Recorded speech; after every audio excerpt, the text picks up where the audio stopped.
What I wish someone had told me before I quit drinking at 50.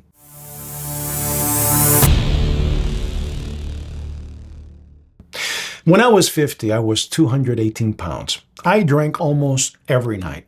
Not in a way that anyone around me would have called a problem. 2 or 3 drinks with dinner, maybe a beer watching TV, a glass of wine while I made dinner. Normal, or so I thought. I'm 58 now, 5'10", 173 pounds, and I try to stay around 12 to 15% body fat all year round. And of course, I fluctuate just like anyone else. I'm human. And the single biggest thing I did to get me from there to here wasn't a workout program. It wasn't a diet. It wasn't a supplement. It was putting down the alcohol. Today, I want to tell you what I wish someone had told me before I quit. Not the lecture you've heard thousands of times, the honest story. Plus, what the research actually shows is happening inside your body every time you have a drink after 50. Because if you're a man over 50 and you're drinking 3 or 4 nights a week, this is the conversation nobody's having with you. Here's what I didn't understand at 50. I thought a couple of drinks at night was just helping me unwind. I thought I was sleeping better because I fell asleep faster. I thought because I wasn't drunk, I wasn't doing any damage.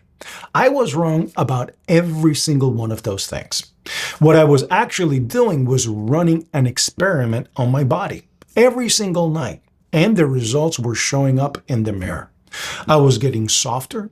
I was losing muscle in my arms and my shoulders. My belly was getting bigger.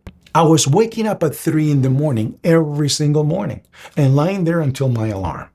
And I had no idea why, but now I do. Let me tell you what the research actually shows. When you drink, 3 things happen inside your body that get worse the older you are. Number 1, your testosterone drops. Alcohol directly damages the cells in your body that produce testosterone. Not just on the night you drink, over time. Number 2, your cortisol goes up. Research shows about a 3% rise in cortisol for every single drink. Cortisol is your stress hormone. When it's high, your body breaks down muscle, holds onto belly fat, and disrupts your sleep. And here's the kicker. Your ability to clear that cortisol drops as you age. So the same drink that hit a 30-year-old version of you for 4 hours now hits a 58-year-old version of you for 12. Number 3, your muscle protein synthesis crashes. One study looked at active men who drank a moderate amount of alcohol after exercise. Their muscle protein synthesis dropped by 37%. 37%. That means you can train hard, eat right, take your supplements, do everything correctly, and then erase a big chunk of that work with 2 glasses of wine. And do that 3 nights a week for 10 years. That's the body you end up with at 60. That was the body I had at 50. If you want the full step-by-step breakdown of what I'm covering, I made a free 8-page guide called the Men Over 50 Fat Loss Blueprint. It's the 4-step framework I used to drop 45 pounds at 50 and keep it off almost 10 years later.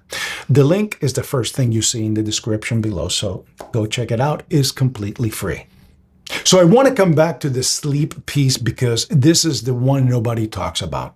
Alcohol does help you fall asleep faster. No one is arguing with that, okay? That part is true. But what it does to the quality of your sleep is brutal. When you drink in the evening, your body spends the first half of the night metabolizing the alcohol instead of doing the deep restorative work it's supposed to be doing. Then around 2 or 3 in the morning, the alcohol clears, your cortisol spikes, your blood sugar crashes, and you wake up, wide awake, heart racing a little, brain churning, and you can't get back to sleep. If you're a man over 50 and you've been waking up at 3 a.m. for years and you drink in the evening, those 2 things are connected. I lived it.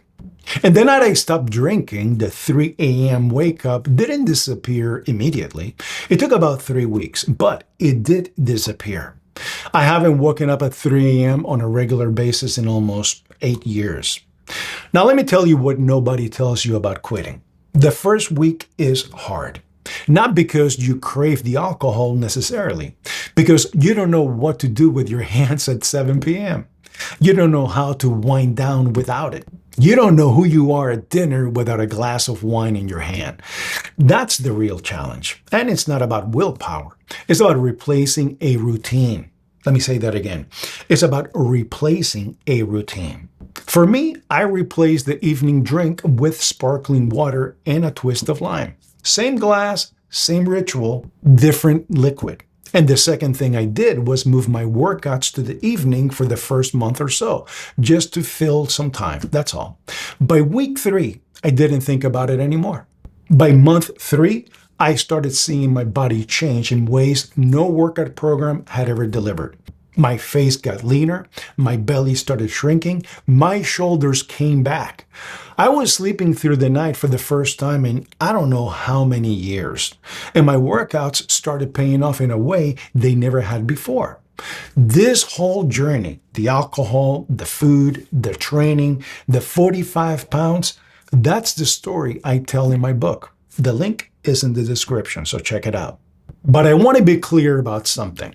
I'm not your pastor. I'm not here to tell you alcohol is evil or that you're a bad person if you drink. I drank for 30 years. I had some of the best nights of my life with a drink in my hand. What I am telling you is this. If you're a man over 50 and you've been working out and you've been trying to eat better and you can't figure out why the needle isn't moving, alcohol is probably the answer. It is the single biggest hidden variable for most men I talk to in our age group. Bigger than diet, bigger than the gym, because alcohol undoes the work in all the other areas at the same time. So here's what I'd suggest. I'm not going to tell you to quit forever. I'm going to tell you to do an experiment, okay? Just 30 days. 0 alcohol, no wine with dinner, no beer on the weekend, nothing. Step on the scale the day you start. Take a picture in the mirror. Write down how you sleep, how you feel in the morning, how your workouts go. Do 30 days. Then make your own decision.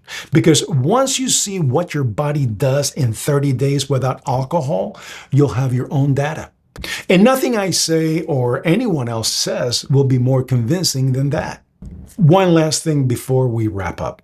The brand of man we were sold growing up included a drink in his hand. Tough guy with a beer, sophisticated guy with a scotch, family man with a glass of wine. I'm not knocking any of it. I lived it.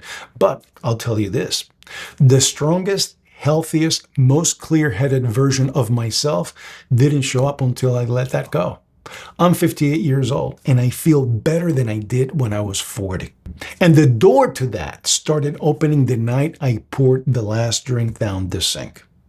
If this video helped you, do me a favor. Send it to a guy in your life who needs to hear it. Your brother, your buddy, your uncle, your dad. Then come back and hit the subscribe button so the next video shows up in your feed. I'll see you next Thursday for our workout video. Stay strong.